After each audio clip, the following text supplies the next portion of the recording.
disposición del Poder Judicial, es decir, si hay un conflicto de poderes, si hay un decreto que nosotros consideramos ilegal, si hay un decreto que avanza sobre un ente autárquico, descentralizado, creado por ley, declarado constitucional por la Corte, no estamos hablando de un organismo que es un área más del Poder Ejecutivo, no es un área del Poder Ejecutivo, es un ente descentralizado, un organismo autárquico que plantea mecanismos, que ni siquiera el presidente que designa el directorio tiene capacidad de removerlo, porque los procedimientos de remoción están establecidos por la ley, tienen que tener causas fundadas, tiene que haber un procedimiento. Entonces decimos, ese decreto es absolutamente, a nuestro entender, ilegal. ¿Y la acusación, la imputación? Entonces, lo que digo es, entonces nosotros no estamos desobedeciendo nada, estamos diciendo, si hay un conflicto entre un ente autárquico descentralizado, que tiene facultades creadas por ley, y un decreto que nosotros entendemos que es ilegal, ante ese conflicto, ¿cómo se resuelve?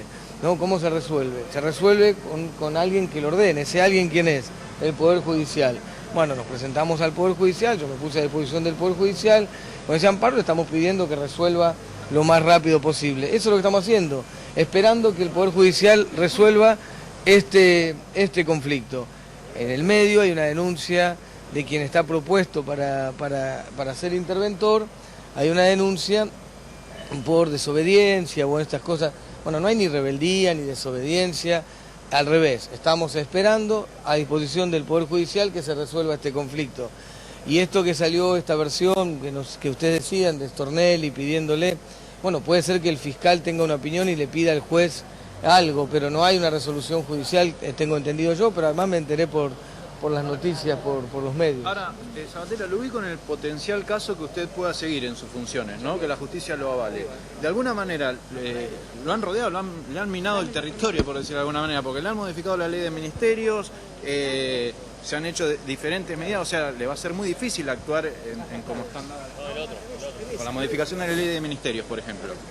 No, a ver, en realidad la modificación de la ley de ministerios pone en la órbita del Ministerio de Comunicación este organismo y el AFTIC y lo saca de la órbita de presidencia. Cosa cuestionable, cosa que creemos que tampoco tienen facultades, porque es un ente autárquico, descentralizado, porque hay una ley que establece cuál es la dependencia.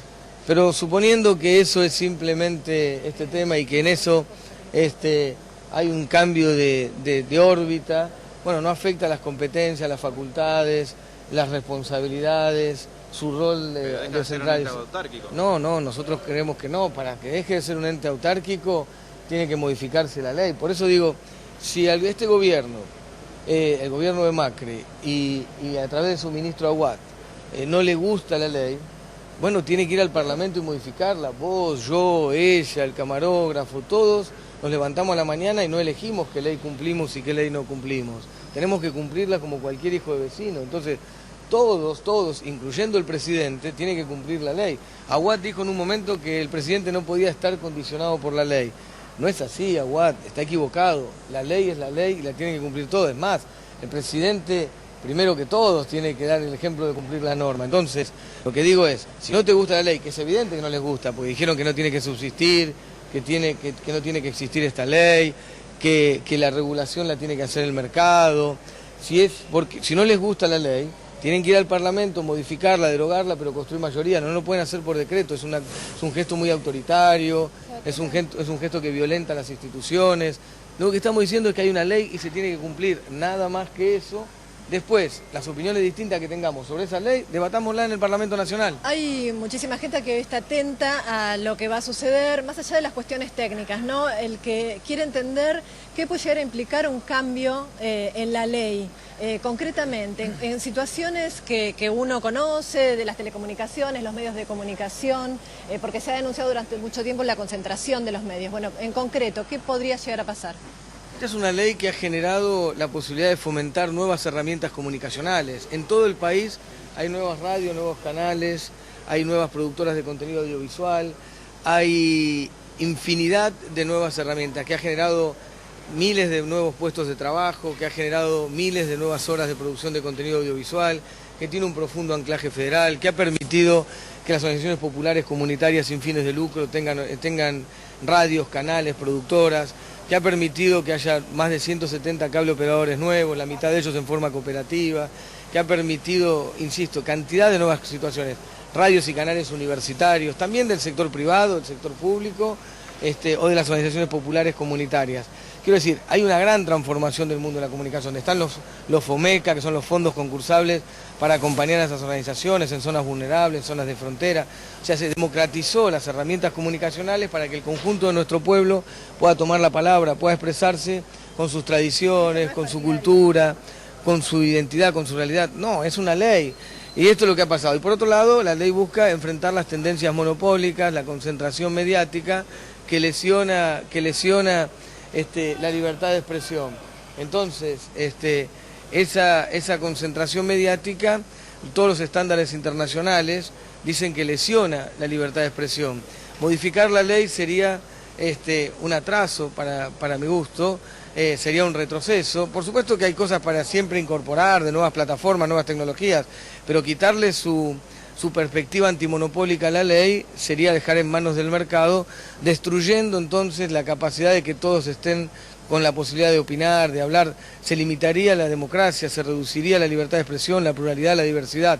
Pero insisto, aún siendo así, ese debate es del Parlamento, es el Parlamento el que tiene que discutir una nueva ley, las modificaciones. Lo que estamos diciendo acá es que todo eso se tiene que debatir en el Parlamento. Yo creo que ellos quieren cambiar la ley, porque no les gusta, y creo además que están cumpliendo los favores de Manieto, y de Clarín que le hicieron en la campaña. Creo que evidentemente están arrodillados ante los intereses corporativos, hegemónicos, mediáticos, pero por el motivo que sea, si no les gusta la ley, tienen que ir al Parlamento y modificarla, y no lo pueden hacer por decreto. Sabatella, recién se conoció que el fiscal federal Stornelli lo imputa a usted por violar el artículo 180 del Código Procesal Penal y que pide al juez que lleva adelante la intervención un allanamiento en las oficinas de la AFCA. ¿Qué tiene para decir con respecto a esto? Lo leí también recién en los medios de comunicación, pero el fiscal solicita, no resuelve, el juez resuelve. En todo caso, el fiscal, si es así como decir, yo no lo conozco, puede ser que haya pedido eso, es el fiscal el que lo solicita, el juez el que resuelve. Pero vuelvo a repetirlo, a mí me parece que está equivocado, porque nosotros no estamos desobedeciendo nada, no estamos incumpliendo nada, hay un conflicto, hay una mirada distinta entre un ente autárquico centralizado y el Poder Ejecutivo, y ese conflicto alguien lo tiene que resolver, que lo resuelva el Poder Judicial. Digo, no hay desobediencia, yo me puse a disposición del Poder Judicial para que el Poder Judicial me diga en qué situación estamos, porque objetivamente esto es una locura. A ver, digo, así como alguno puede decir que si yo que estoy desobedeciendo, cosa que no es cierta, otros pueden decir también que yo tengo un mandato que tengo que cumplir, que tengo que asumir la responsabilidad, que es un ente autárquico creado por ley. Los legisladores que votaron esto, el Parlamento Nacional me puede decir que me puede obligar también a que cumpla mi función, para eso estoy elegido. Quiero decir, hay un conflicto de poderes, hay miradas distintas. Bueno, que el Poder Judicial lo resuelva, o sea, es absolutamente sensato. Si bueno, estamos en conflicto, hay una mirada distinta, que el Poder Judicial resuelva, esperemos razonablemente, racionalmente, que el Poder Judicial resuelva, y entonces nos guste o no nos guste lo que resuelva el Poder Judicial, por lo menos hay algún... ¿Y su mirada cuál es con respecto a estas miradas diferentes? Bueno, está claro que no estoy de acuerdo con el decreto es ilegal, el decreto no tiene facultades constitucionales para hacerse, se está avanzando sobre un ente autárquico descentralizado, y eso no lo pueden hacer. Justamente el mandato del directorio es por 4 años desacoplado del mandato presidencial para que no esté afectado por los cambios presidenciales, eso busca la ley. El artículo 14 dice eso, el presidente o la presidenta designa 2 años antes de terminar su mandato para que el directorio dure 4 años y conviva con el presidente entrante, y así sucesivamente. Si Macri designa a Garzón, lo puede hacer a partir del 10 de diciembre del 2017, y el presidente que venga después de Macri tiene que convivir con Garzón, porque así lo establece la ley. Entonces, yo creo que están equivocados, no tienen facultades para hacer esto, es absolutamente ilegal, es un atropello, es una barbaridad, se viola la división de poderes, es un acto autoritario. Ahora, por eso lo hemos cuestionado con un amparo. Después tengo una opinión de por qué lo hacen. ¿Por qué lo hacen? Porque no quieren aplicar la ley, porque quieren dejar en manos del mercado el mundo comunicacional, para favorecer los intereses de Manieto y del Grupo Clarín, porque quieren un blindaje mediático a sus políticas antipopulares, porque quieren construir un blindaje judicial y un blindaje mediático a sus políticas antipopulares y además lo que salga fuera de ese blindaje lo reprimen como en Cresta Roja. Bueno, esto es lo que yo creo que es lo que están buscando. Ahora, sea por el motivo que sea, si quieren violar la ley o si no lo pueden hacer y si no les gusta la ley, tienen que modificarla y tienen que ir al Parlamento. Sabatella, si el allanamiento se concreta, primero, ¿usted va a colaborar con la justicia, va a dejar que se allane el lugar? Y segundo, usted ayer dijo, voy a resistir en mi cargo. ¿Cómo está la situación de esos dos ítems en este momento para usted? Nunca usé la palabra resistir, dije que voy a insistir con el cumplimiento de la ley, pero además, por supuesto que una decisión judicial nosotros la cumplimos, como la hemos cumplido siempre. Si de hecho la ley estuvo parada 4 años porque había medidas cautelares que no permitían aplicar los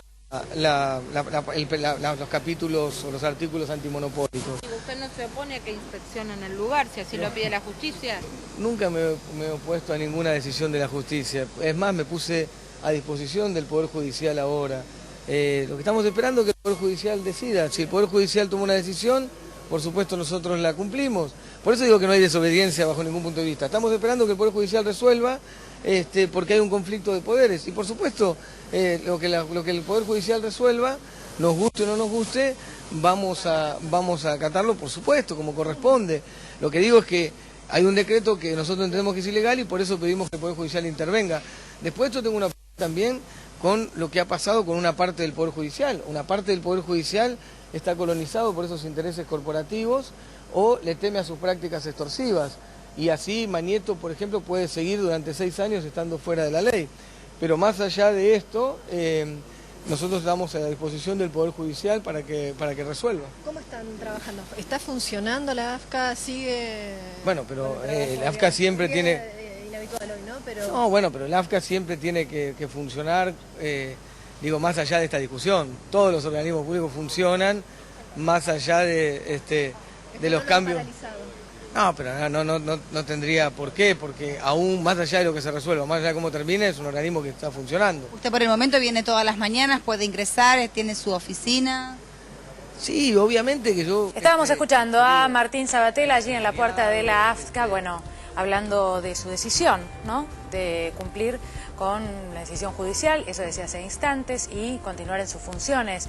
Ya vamos a volver allí en vivo. Así es, y estamos en comunicación con nuestra compañera Vanessa Petrillo, que obviamente cubre toda la información judicial. Vanessa, muy buenos días. Hay información que tenés seguramente del fiscal Stornelli, ¿no es cierto? Buen día. Buen día, ¿qué tal? Sí, exactamente. El fiscal Carlos